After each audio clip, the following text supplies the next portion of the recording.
Thank you, Mr. Speaker.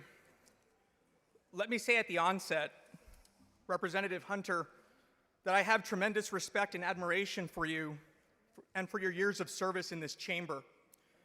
But I must also say with equal candor that I am deeply disappointed. I am disappointed in the willingness to mask the racial realities of this map underneath the guise of partisanship. Courts have been clear. Partisanship is not a license to engage in racial discrimination.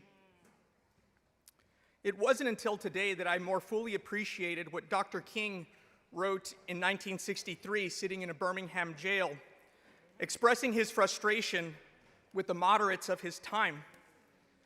He said that shallow understanding from people of goodwill is more frustrating than absolute misunderstanding from people of ill will. Lukewarm acceptance is much more bewildering than outright rejection. Representative Hunter, you have criticized my colleagues and I for breaking quorum to protest and to draw attention to these maps that deliberately sideline minorities from the political process. But as Dr. King reminded us, there are those who are more devoted to order than to justice, who prefer the absence of tension than to the presence of truth. I took time away not to avoid my duty, but to better understand the real implications of these maps on the people I serve in a district that is majority Hispanic, and on the more than 11 million Texans who look just like them. Their voices deserve to be heard and deserve to count the same as anyone else's. But let's focus on the congressional districts before us. It was mentioned that the underlying goal was simply to improve Republican performance, and Representative Hunter relied on the lawyers to draw the lines. But any fair reading of this map shows what it actually does. It systematically dilutes Latino and Black voting strength while cementing and increasing Anglo control. Any claim to the otherwise is either misunderstanding the racial realities of this map or is deliberately misrepresenting the truth, and neither approach is worthy of this chamber.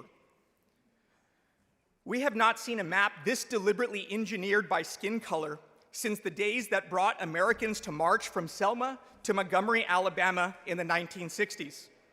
Marches to protest laws designed to sideline Black voters, marches that helped to bring about the Voting Rights Act just months later.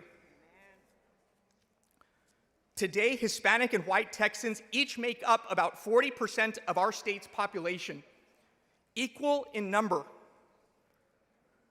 But under the proposed map, 26 of the 38 congressional districts, 70% of our entire state's congressional delegation will be controlled by white majority districts.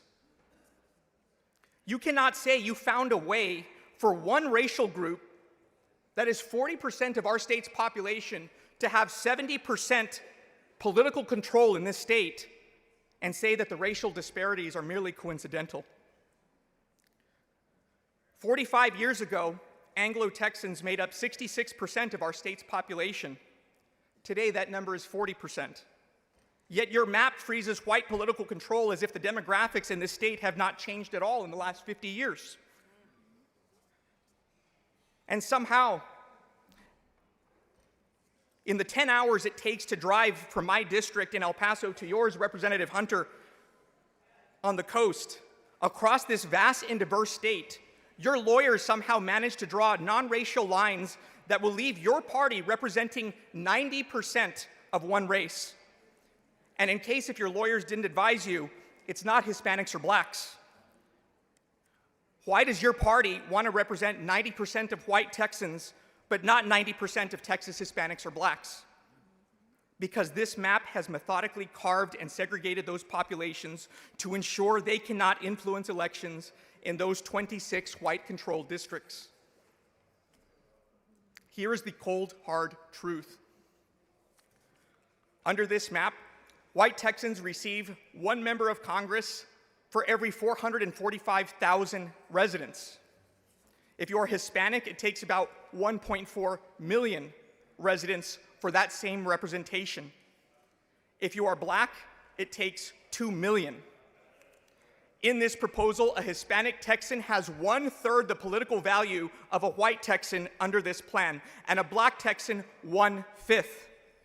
It would take 3 Hispanics to equal the representation of 1 white Texan and 5 black Texans to equal the value of 1 white Texan.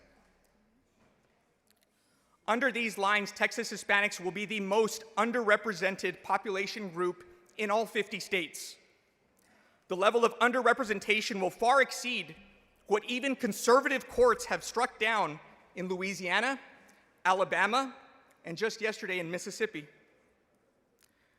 And yet, when confronted with these facts, a common distraction from proponents of this map is to point a finger at California or Illinois and to say, everyone does it. But no Democratic map in California or Illinois systematically erases representation for a population that is 60% of this state. This map is an abomination.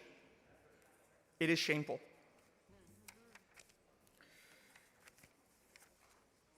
What kind of society are future generations of Texas Hispanic and black children going to grow up in where their government doesn't feel accountable to them?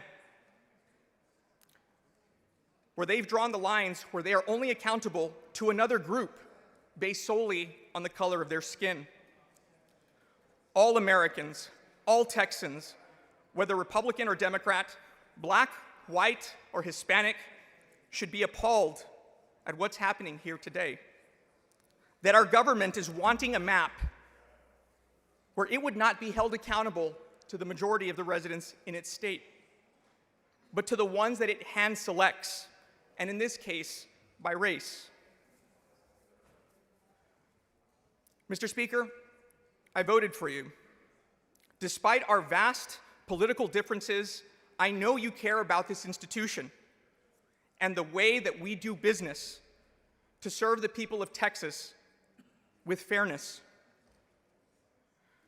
But Mr. Speaker, we all took an oath to uphold the Constitution, not to flagrantly violate it or to test its limits. This is shameful what is happening here, Mr. Speaker, and with this map, I can no longer in good conscience continue to support you.